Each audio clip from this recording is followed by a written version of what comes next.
80% लोग लाइफ में कभी ना कभी हार्ट ब्रेक के प्रॉब्लम को जरूर फेस करते हैं। एक स्टडी के हिसाब से दुनिया में हर दूसरा इंसान अपने ब्रेकअप के बाद सीवियर डिप्रेशन या एंजाइटी का शिकार I होता है। dated someone and it hmm, did not turn out to be right right as I expect. मैं बेट लगा सकता था कि वो बच्ची टॉपर होती है हमारी। दो जुड़वा बहनें थी, उनमें से एक थी वो टॉप मारती, 95 प्लस कहीं नहीं गए, हमारे बैच की टॉपर होती।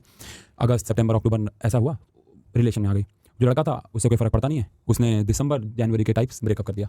वो लड़की इतना ज़्यादा इंडल्ज हो गई उस ब्रेकअप की वजह से, इतना ज़्यादा नेगेटिव हो गई अपने थॉट्स को लेके कि वो पास मुश्किल से। आज के सोशल मीडिया के बढ़ते डेटिंग कल्चर के ज़माने में ये एक बहुत बड़ी प्रॉब्लम है हमारे पे, जिसके बारे में हम ना कभी खुलकर बात करते हैं और ना कभी इसकी गंभीरता को समझते हैं। कोई लड़की छोड़ के चली गई, इसका कट गया, मेरी वाली अलग है, ऐसे बात बोलकर इस चीज़ को कैजुअली लेते हैं और मजाक में छोड़ देते हैं। मैं इसकी गंभीरता बताने के लिए आपको बता दूं कि दिल टूटने के कारण 2013 से 2022 तक में 74,180 लोगों ने अपनी ज़िंदगी समाप्त कर ली। उन्हें कितने अपनी ज़िंदगी में डिप्रेशन फेस करते हैं, इसके पेन को प्रोसेस नहीं कर पाते हैं और अपनी लाइफ, अपना हेल्थ, अपना करियर सब बर्बाद कर लेते हैं, क्योंकि उन्हें ये नहीं पता कि कैसे इससे डील करना है, कैसे मूव ऑन करना है, कैसे इस अनसर्टेन पेन को प्रोसेस करना है। अगर आप या आपका कोई दोस्त या कोई नोन लाइफ के इस फेज से गुजर रहा हो तो उन्हें ये वीडियो जरूर शेयर करें। ब्रेकअप इतना पेनफुल क्यों होता है? जब आपका ब्रेकअप या हार्ट ब्रेक होता है तो आपके ब्रेन में एक मेजर चेंज होता है। ब्रेन ऑक्सीटोसिन और डोपामिन हार्मोन रिलीज करना बंद कर देता है और स्ट्रेस हार्मोन जैसे कि कॉर्टिसोल, एड्रेनलिन रिलीज करने लगता है। ऐसा इसलिए होता है क्योंकि तुम्हारा वो आदत उससे बात करने का, उसके साथ हैंग आउट करने का, वो सब अचानक बंद हो जाता है। सबसे पहले तो तुम्हें ये यकीन ही नहीं होता है, तुम कभी ये सोच नहीं पाते हो, कि समझ नहीं पाते हो कि ये हुआ क्या तुम्हारे साथ, और तुम्हें अपने लाइफ में एक खालीपन, एक वॉइड फील होने लगता है। तुम प्यार में होने के कारण उस इंसान को खुद से अपनी लाइफ की बहुत सारी एक्टिविटी से इतना जोड़ देते हो कि वो तुम्हारा सेल्फ का हिस्सा बन जाता है और अब वो नहीं है। ये ठीक वैसे ही है जैसे तुम्हारा किसी ने बॉडी का एक पार्ट अलग कर दिया हो। ये सब तुम प्रोसेस नहीं कर पाते और हर जगह हर उसकी कमी महसूस होती है। तुम उन सब चीज़ों को मिस करते हो। सोचते हो तो कोई जवाब नहीं मिलता है, बात करने की कोशिश करते हो, फिक्स करने की कोशिश करते हो, लेकिन कुछ काम नहीं करता है। तुम रिजेक्टेड फील करते हो कि कल तक जो इंसान तुम्हें इतना प्यार कर रहा था, तुम्हारी इतनी केयर कर रहा था, तुम्हारा इतना रिस्पेक्ट कर रहा था, जो तुम्हारे साथ होने पे खुश हुआ करता था, आज वो इतना अलग क्यों है? आज वो मुझे छोड़ क्यों दिया? मेरी फिक्र क्यों नहीं है उससे? मेरा पेन समझ क्यों नहीं आ रहा है? ये सब चीज़ें तुम्हें और उलझा देती है और तुम एक नेवर एंडिंग थॉट के लूप में फंस जाते हो, जो तुम्हें इंटेलेक्चुअली सफ़र करवाती है और ओवर थिंकिंग करवाती है, और फाइनली तुम अकेले रह जाते हो। फिर आता है तुम्हारा ईगो, जिसको कि रिजेक्शन मिला है, फिर जो कि तुमको ऑब्सेस्ड करता है और जो कि तुम्हारे दुख को, सफरिंग को, नेगेटिव इमोशन को और इंटेंसिफाई कर देता है और तुम पेन फील करने लगते हो। चक्कर में तुम्हारा सेल्फ स्टीम, सेल्फ रिस्पेक्ट सब इतना कम हो जाता है, इतना डूब जाता है कि तुम खुद को किसी काबिल नहीं समझते हो। तुम अपना सेल्फ वर्थ भूल चुके होते हो और खुद को बुरी आदतों के लूप में फंसा देते हो। बस एक दुख है, एक अनसेटल्ड इमोशन है जिसे तुम फिक्स नहीं कर पा रहे हो। बहुत सारे क्वेश्चन होंगे मन में जिसका तुम जवाब चाहते हो। तुम्हें कुछ भी अच्छा नहीं लगता है, तुम बस अपने दुख में डूबे रहते हो और दुनिया से, अपने लोगों से दूर हो जाते हो। ये चीज़ें तुम्हारे उस दर्द को, दुख को और बढ़ा देती है। तो चलो हम आज इस ब्रेकअप के इमोशन को, दुख को, दर्द को स्टेप बाय एक्शनेबल एक्सरसाइज के जरिए फिक्स करते हैं, जिसे इम्प्लीमेंट करने के बाद तुम अभी से खुद में चेंज देख पाओगे। जब मैं ऐसे फेज से गुजर रहा था तो मैंने भी बहुत सी चीज़ें ट्राई की थी, जो कि बहुत टाइम टेकिंग था और बहुत सारी चीज़ें वर्क भी नहीं करती थी। जो चीज़ें मेरे लिए वर्क की, बहुतों के लिए काम किया, जो चीज़ें मैंने अपने अनुभव से महसूस किया, वो मैं तुम्हें एक एक्शनेबल फ्रेमवर्क के रूप में दूंगा, जिसे तुम इम्प्लीमेंट करके खुद में चेंज देख सकते हो।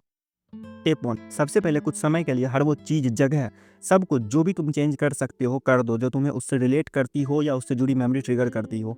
उसके बाद अपने इमोशन, अपने फीलिंग के कन्फ्यूजन को फिक्स करो। मन में जो भी क्लटर है उसको फिक्स करो। ये कैसे होगा? ये खुद से क्वेश्चन कर होगा, खुद के क्वेश्चन का आंसर देकर। पेपर पेन लेके अपने क्वेश्चन का आंसर लिखो, और वो क्वेश्चन ये है कि कौन सा रेड फ्लैग था जिसे तुम बार बार इग्नोर कर रहे थे? तुम अपनी कौन सी वैल्यू और पर्सनल लीड, पर्सनल गोल को सेक्रीफाई कर रहे थे इस रिलेशनशिप में? रिलेशनशिप की प्रॉब्लम में तुम्हारा कितना हाथ था और इसे तुम क्या सीखे? क्या मैं फ्यूचर में किसी को तैयार करने के लिए रेडी? क्या मेरे पार्टनर की कोई नीड जिसे मैं पूरा नहीं कर पा रहा था, और वो नीड कितना ज़रूरी था इस रिलेशनशिप में? क्या हम दोनों की पर्सनैलिटी और विजन सिमिलर थे? हम दोनों एक दूसरे को समझ पाए? क्या हम दोनों के बीच कोई अनरिजॉल्व इशू था जो इस रिलेशनशिप को इन्फ्लुएंस किया? 5 ऐसी चीज़ें जो मुझे एक अच्छा पार्टनर बनाती है, 5 ऐसी चीज़ें जो मुझे एक बुरा पार्टनर बनाती है। क्या मैं अपने प्रॉमिस और अपने बात पे कायम हूँ करियर और फ्यूचर को लेके? मैं खुद की कौन सी क्वालिटी पे प्राउड हूँ? अगर मैं अपने पास्ट को एक लेसन की तरह देखना हो तो क्या वो क्या होगा? मुझे अब किस चीज़ पे फोकस करना चाहिए जो जिससे मुझे खुशी मिले और आगे बढ़ने में मदद मिले। बचपन से आज तक हर वो चीज़ लिखो जो तुम्हारा अचीवमेंट हो। ये सब का आंसर लिखने के बाद बहुत सी चीज़ें तुम्हारे मन में क्लियर हो जाएगी, बहुत सी चीज़ों का शायद जवाब मिल चुका होगा तुम्हें। स्टेप 2, डेली वर्कआउट और मेडिटेशन करो। अपने दोस्तों में जो सबसे खास हो, जो सबसे विश्वसनीय हो, जो तुम्हें समझता हो, उससे बात करो और एक्सप्रेस करो। जो मन करे बोलो, अच्छा बुरा जो इमोशन फील हो सब एक्सप्रेस करो। अगर नहीं हो कोई दोस्त तो हर दिन एक डायरी में अपने मन में उस इमोशन को डेट वाइज लिखो जो भी तुम फील करते हो। ये करने से तुम्हारे अंदर का हर वो इमोशन जिसे अपने अंदर रख कर तुम परेशान हो रहे थे, पेन फील कर रहे थे, वो हल्का हो जाएगा। हो सकता है ये चीज़ें तुम्हें 2 वीक 4 वीक या महीनों तक करना पड़े, लेकिन करो। और याद रखो, कोई जवाब नहीं देगा, कोई क्लोजर नहीं देगा तुम्हें। खुद को जवाब देना होगा, खुद को स्वयं से क्लोजर देना होगा। और सिर्फ इसलिए कि एक इंसान रिजेक्ट कर दिया इसका मतलब ये नहीं कि तुम्हारा वर्थ नहीं है। कि किसी के रिजेक्शन से तुम्हारा सेल्फ वर्थ या वैल्यू लो नहीं होता है। Sometimes we reject such thing that we can't afford. अब तुम खुद से पूछो अब क्या? रियलिटी को साफ देख पा रहे हो तुम कि क्या हुआ तुम्हारे साथ, क्या फील कर रहे हो तुम। तो अब ये सही समय है कि तुम खुद से बात करो और एक्सेप्ट करो कि हाँ हो चुका है। अब there is no looking back. Accept करो, शांति से बैठकर सोचो चीज़ों को, एक्सेप्ट करो कि चलो ठीक है, अच्छा है वो इंसान चला गया, वो इंसान मुझे डिजर्व नहीं करता था।